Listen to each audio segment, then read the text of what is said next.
told to strengthen your pelvic floor, I think this comes down to Kegel or not to Kegel? That is the question. So there's an interesting study by Bump et al. That showed that if you're told to do Kegels at home with verbal instruction alone, over 50% of people will do that incorrectly. Now, if your pelvic floor is what we call hypertonic or overactive, doing a Kegel may not be the right answer at that time. Think about it as if your muscles are already contracted all the way tight and you try to contract even further, there really isn't any more room to do a Kegel. You can use an analogy of a bicep, thinking if you were trying to do a bicep curl by starting at this position, there's really not much left to go. But if you have length and you can actually use the range of motion to activate, it's much more effective. So in order to actually be able to form a Kegel properly, you need to have the length first. Although many people don't realize this, men and women both have the same musculature in their pelvic floor. The only difference is the genitalia. So if you're trying to figure out how to do a Kegel and you're a male or a female, it's the same actual contraction. You're just going to feel it differently based on where you're activating. So let's start with doing a pelvic floor contraction or a Kegel in isolation and what that means and what it looks like. So there are two parts when it comes to a Kegel, right? If we're gonna take the pelvic floor anatomy and look at it from the side, I want you to think about bringing your pelvic floor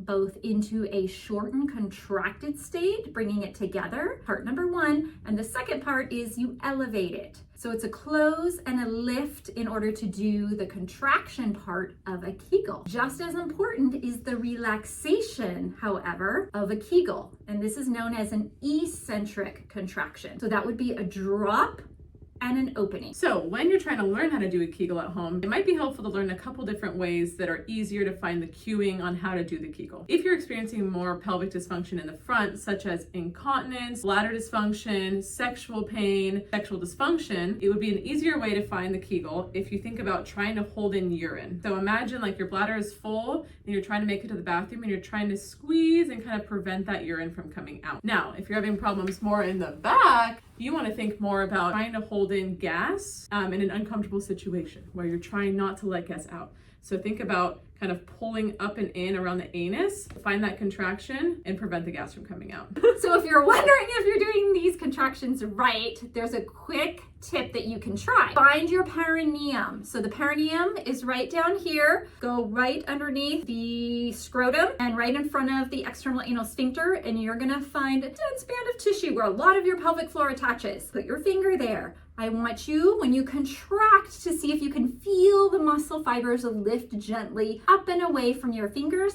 And when you relax, they should drop down right into your fingers. If you're not getting the drop, which is so critical and so important, we're going to show you two quick things you can do to help facilitate that elongation and that lengthening that is absolutely required before you do another pelvic floor contraction. So a full squat, not a partial squat, a full squat all the way down. You're actually, if you are a female, you're going to release like you're peeing in the woods. Is a great way to help facilitate your pelvic floor elongating and eccentrically releasing. If you need support, you can do this against the back of, or put your back up against a wall, or you can hold on to a heavy piece of furniture or table and just drop down. Perfect. Number two, using breath work.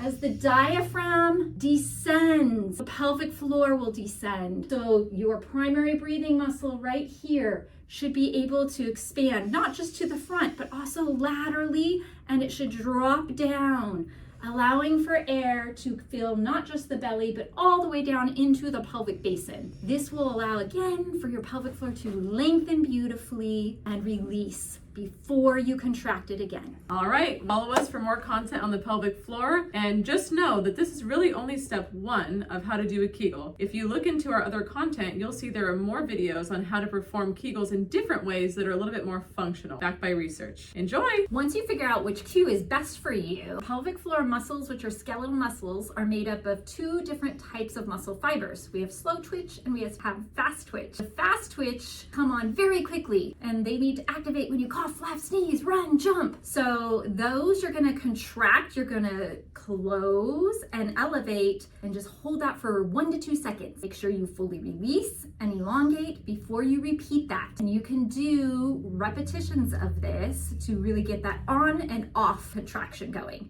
For a long twitch muscle fiber contraction and to challenge that type of muscle fiber activity, you're going to try to hold for 5 to 10 seconds. Same thing, you're going to close and lift, hold that, make sure you're not holding your breath as you count out loud. Start with a 5-second contraction, allow that to fully release and lengthen, and when you can master the 5, move on up to 10 seconds.